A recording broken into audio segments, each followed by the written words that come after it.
ہاں جی ویورز، تو چلتے ہیں ہمارے سیگمنٹ کی طرف جس کا نام ہے موج در موج۔ یہ وہ سیگمنٹ ہے جو اپنی طنز و مزاح کی وجہ سے بھرپور ہے اور ہمیں بہت پسند ہے۔ ہاں جی، صحیح سوچا آپ نے۔ نصیر رانا اب ہمیں اپنے کالم کے بارے میں پڑھ کے سنائیں گے اور اپنی وہ ساری باتیں سنائیں گے جن سے ہمیں ہنسی آتی ہے۔ چلیے چلتے ہیں ان کے پاس اور دیکھتے ہیں آج ان کے پاس کون سا ٹاپک ہے ہمیں خوش کرنے کا۔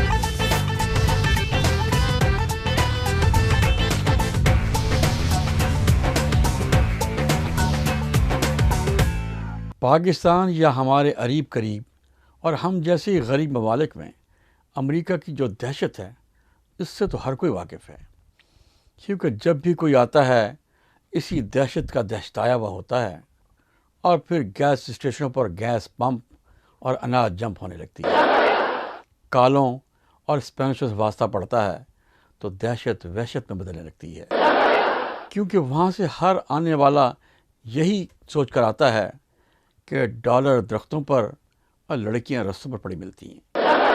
ہر نوجوان کا ایک ہی نصب العین ہوتا ہے کہ جھولیاں بھر کر ڈالر کماؤں گا اور جی بھر کے گوریوں کو نقصان پہنچاؤں گا۔ ذرا سی شاخ ہلاؤں گا تو نوٹ جیب میں اور ذرا سی آنکھ دباؤں گا تو گوریاں گود میں آن گریں گی۔ مگر ہوتا اس کا الٹ ہے، نہ گود ہری ہو پاتی ہے اور نہ جیب کھری۔ صرف اتنا سننے کو ملتا ہے، ہائے ہان ہائے بیب، اور جیب فریب دینے لگتی ہے۔ دو نئے نادان نوجوان امریکہ آئے اور ایئرپورٹ سے باہر نکلے۔ اتفاق سے ایک ڈالر کا نوٹ ہوا سے لڑکتا ہوا ان نوجوانوں کے پیروں سے آن ٹکرایا۔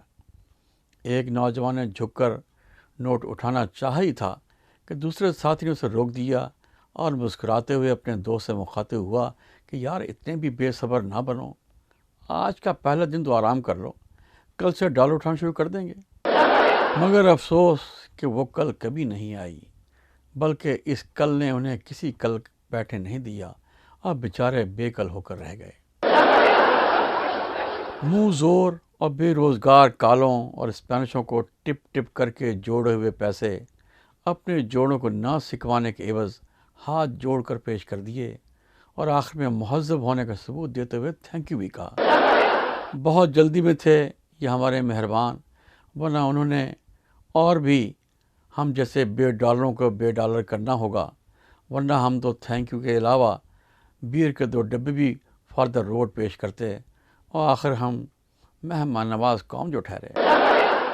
ہم جیسے نادان یہاں نہ آئیں تو اس ملک کی اقتصادیت شاید دیوالیہ ہو جائے، کیونکہ بے روزگار اچکوں کو ہم پالتے ہیں، وکیلوں اور نیم وکیلوں کی ہنڈیا روٹی بھی ہم سے چلتی ہے، INS اور IRS کو ٹیکس بھی ہم دیتے ہیں۔ اگر ہم نہ ہوں تو ان اداروں کو شاید بند کرنا پڑ جائے، کیونکہ ان اداروں کے ملازمین کی تنخواہیں نکلنا ناممکن ہو جائیں۔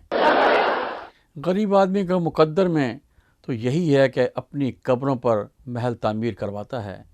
غریب تو اپنی مجبوری اور مزدوری کے لیے امریکہ آتا ہے، لیکن بڑے لوگوں کے لیے امریکہ آنا فرض ہے، جیسے ہر مسلمان پر حج فرض ہے۔ ڈیفنس، کلفٹن اور اسلام آباد میں رہنے والوں کے لیے امریکہ آنا بہت ضروری ہے، ورنہ وہ وہاں پڑے پڑے دیسی بلکہ باسی سے ہو جاتے ہیں۔ دراصل امریکہ انہی لوگوں کے لیے ہے، ایک اینٹ پر بیٹھ کر نہانے والے غریبوں کے لیے نہیں۔ تب بھی غریب باز نہ آئے تو پھر بھگتے۔ جو لوگ یہاں ہیرا پھیری کر کے غرب و چھپا لیتے ہیں وہ اپنے ماضی کا ہر نشان مٹا دیتے ہیں تاکہ اصلیت کبھی ان کا منہ نہ چڑھا سکے۔ شہر میں آ کر پڑھنے والے بھول گئے کس کی ماں نے کتنا زیور بیچا تھا۔ امیر لوگوں کی الگ بات ہے، ان کو اللہ نے دیا ہے، ہر چونچلے پر ان کا حق ہے۔ آج کل پاکستان میں اور فیشنوں کے علاوہ یہ فیشن زوروں پر ہے کہ ان کا پیدا ہونے والا بچہ سرزمین کولمبس پر جنم لے۔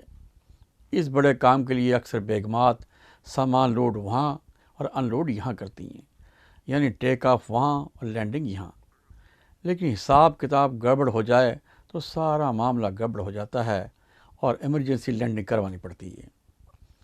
گزشتہ دنوں اخبار میں ایک خبر پڑھی جس میں کراچی سے پیرس جانے والی پرواز میں استنبول کے قریب ایک ننھے برگر نے جنم لیا۔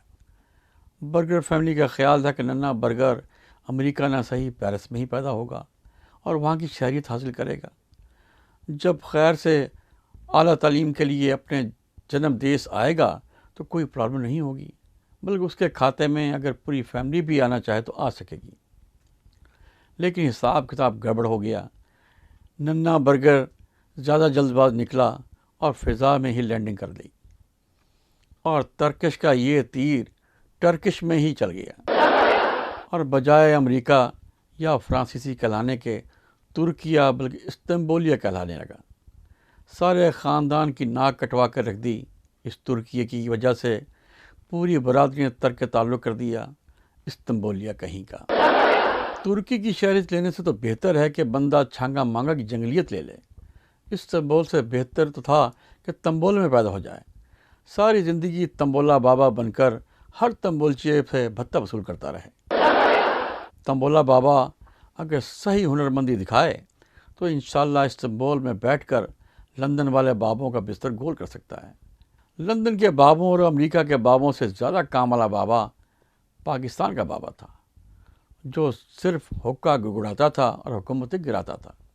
پاکستان کے سارے سیاسی کھڑپینچ 365 دنوں میں کبھی نہ کبھی ضرور اس بابا کے حقے کی اگنی کے پھرے لگاتے تھے۔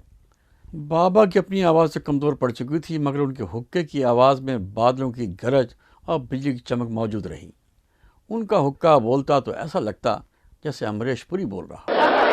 انہوں نے اپنے ایک بیان میں کہا تھا کہ جمہوریت کو ہائی جیک کرنے والے جمہوریت کی بحالی کا دعویٰ کر رہے ہیں، اور ہماری قوم بھی اتنی نادان ہے کہ بندے سے خدا مانگ رہی ہے، کیکر سے آم توڑنے کی کوشش کر رہی ہے۔ جواباً سرکاری ترجمان نے کہا کہ بابا کی ان کڑوی باتوں کو برا نہ منائے، کیونکہ اس عمر میں بابا اور بیبی میں کوئی فرق نہیں رہتا، لہذا بچے اگر بڑی بڑی باتیں کریں تو دل پہ نہیں لینی چاہیے۔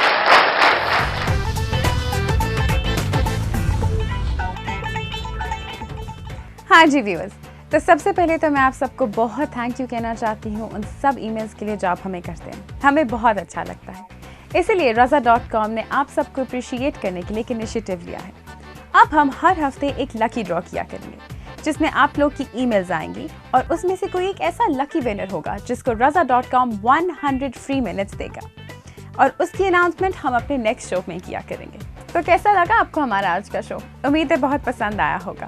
اگر آپ ہمیں کوئی ایڈوائس دینا چاہتے ہیں یا کوئی سجیشن دینا چاہتے ہیں یا پھر اس پروگرام میں ہمارے ساتھ پارٹیسپیٹ کرنا چاہتے ہیں تو پلیز ضرور کیجیے۔